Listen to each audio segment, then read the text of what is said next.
Hello, I'm Andrew Tan. I'm an alumnus of NUS.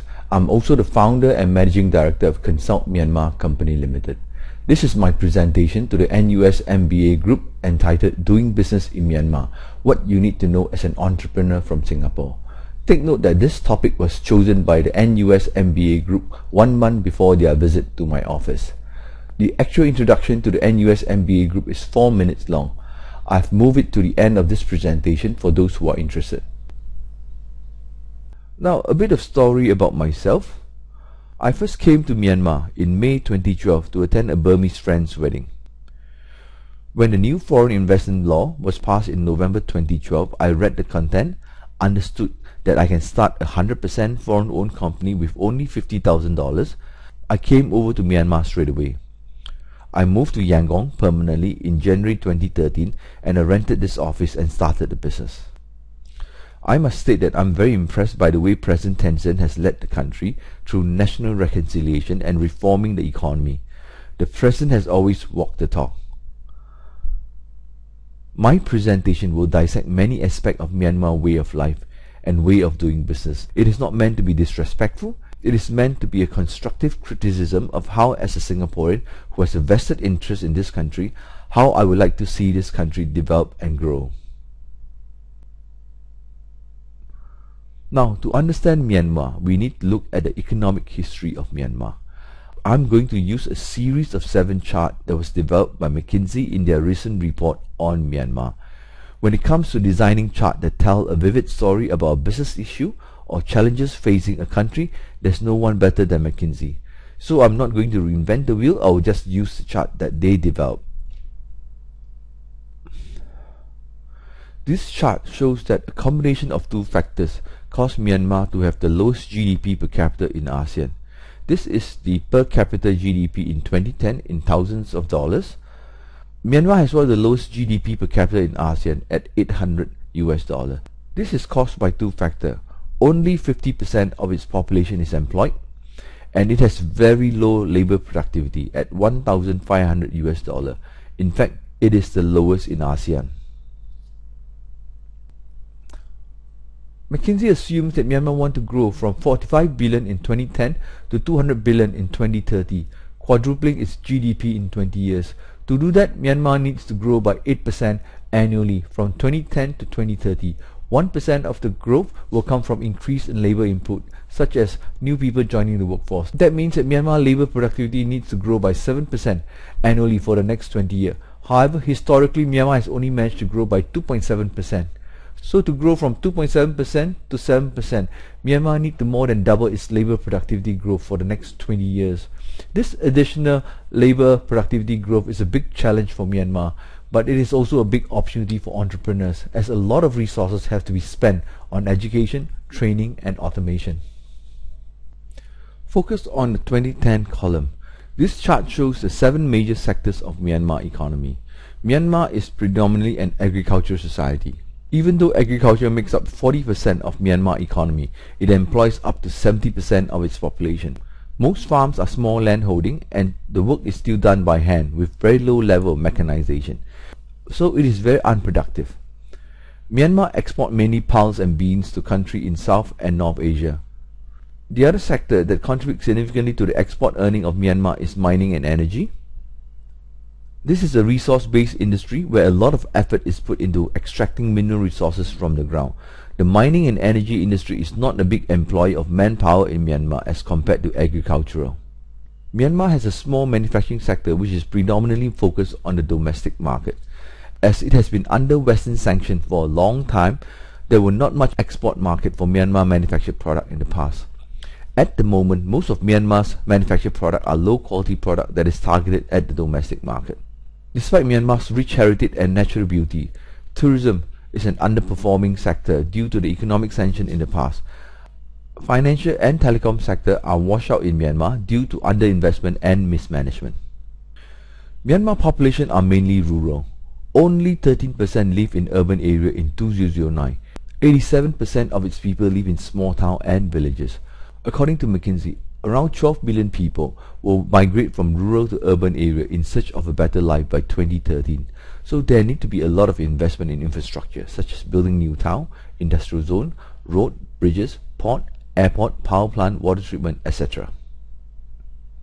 This chart shows a timeline over 130 years. It shows that Myanmar GDP stagnated in the middle of the 20th century, like from 1960 to 1980, when they experimented with socialism, and then it became a military-ruled state. The rest of ASEAN surged on during the same period. This chart tells the same story. GDP has been stagnating from 1940 to 1980. In the 1990s, Myanmar GDP started to pick up. Even in the 1990s, when Myanmar's GDP improved, its growth rate was at the lower end of the Asia average of 4.2, just above Pakistan and Philippines. Now, if you're from Singapore, which is famous for its clean street, green park, and world-class airport, what challenges will you find in Myanmar? Dysfunctional banking system. Most people still do not want to put their money in the bank due to past bank failures and prefer to hold cash. As banks have problem getting deposit, they also do not give out loan for buying cars or houses. Crumbling infrastructure, daily power outage, road with potholes, overcrowded broken sidewalk, painfully slow internet speed, buildings that are poorly maintained, blocked drainage, and no potable water. Outrageous hotel rate and property rental. A 4-star hotel room costs like $250 per night. A grade A office in downtown Yangon is renting out for US 100 square foot, which is higher even than Manhattan or Tokyo. Inefficient civil service. When you go to government department, many are still using pen, paper, carbon paper and typewriter. Everything is done manually using abundant cheap labor that they have. This is my bar chart to give you an overview of the level of efficiency that Singapore and Myanmar are operating at. In Singapore, I would say that everything is running at 99% efficiency. In Myanmar, I would say that everything is running at 30% efficiency. The question we need to ask ourselves as an entrepreneur is this: is inefficiency good or bad? As an entrepreneur, when you approach a new market and you are trying to develop your product or services, you must constantly ask yourself two questions. Where is the inefficiency in the system? Due to the inefficiency, where is the pain point for the consumers or business user? If you can find the pain points for the consumers or the business user, you'll be able to develop products or services that will delight them and they will be more than willing to pay for. Let's recast the question and look at the issue from another angle. We can say that in Singapore, you only have 1% inefficiency or pain point that you can exploit to develop a good product or service. In Myanmar, you have a much broader range. You have maybe 70%. If you look at it this way, then Myanmar is every entrepreneur's dream. Since I'm a Singaporean and I know that many people in Singapore are flush with cash and they want to put their money in investment that makes money, let's look at what returns you get when you put money in the bank. Due to the low interest rate environment, if you put money in the bank in Singapore over the last 3 years, you are lucky you get 0.2% interest. If you put into fixed deposit, you get maybe 0.4%. After deducting for inflation, which is running at 2-3%, you basically earn nothing. There's this truism in Singapore that says that you can never lose money investing in property due to the scarcity of land in Singapore. Due to the low interest rate environment over the last 3 years, many investors have placed their savings into property thinking that it's a hedge against inflation. As a result, everyone is aggressively buying property and then renting it out, driving the price up so much that the rental yield have all been plunging. At the same time, rental has been easing as the government has tightened the tap on foreign labor. Rental yield is now below 3% in Singapore and is barely compensating for inflation. So you don't make money investing in property now in Singapore.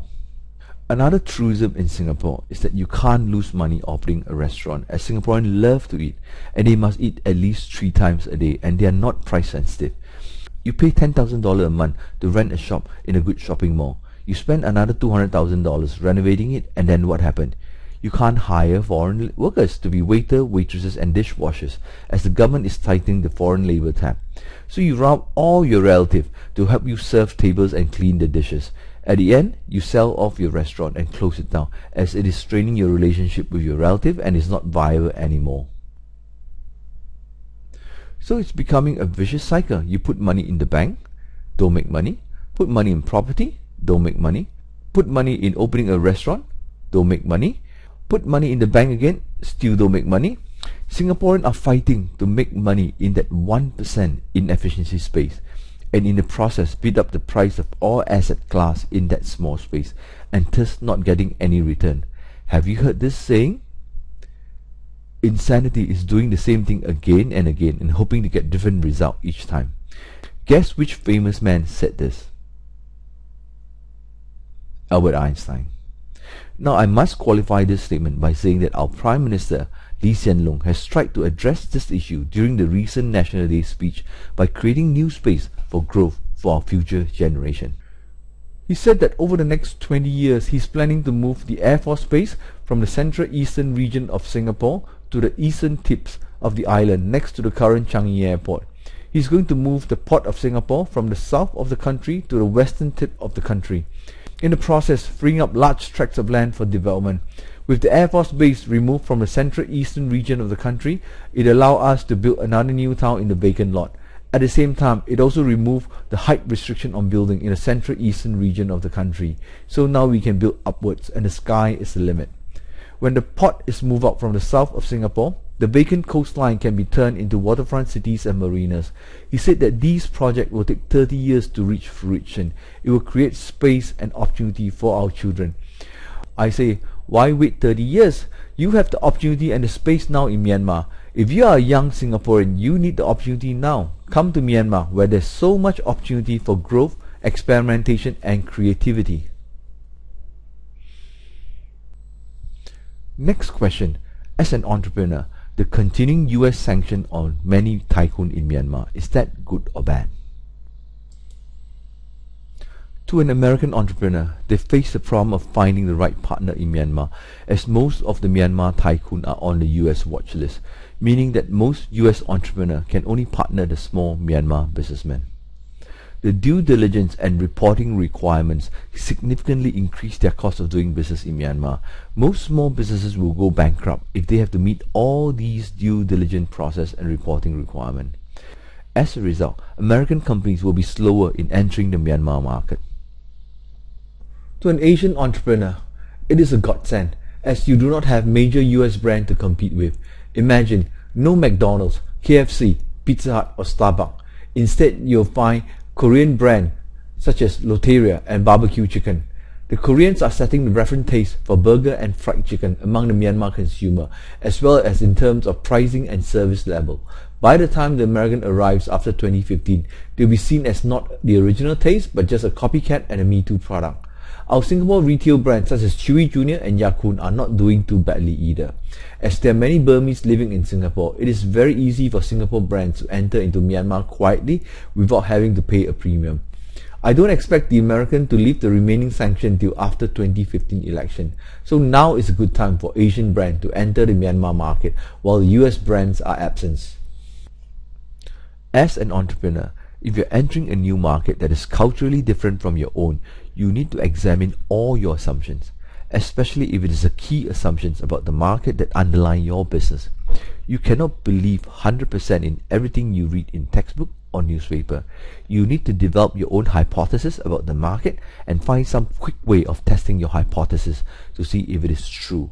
Because if your assumptions are wrong, your actions will be wrong. If it is true, adopt it and exploit the opportunity quickly. If it is false, you need to discard it and to develop new hypotheses about the market. Have you heard this saying? It ain't what a man knows that make him a fool, it is what he knows that ain't. This quote is attributable to American humorist Josh Billing.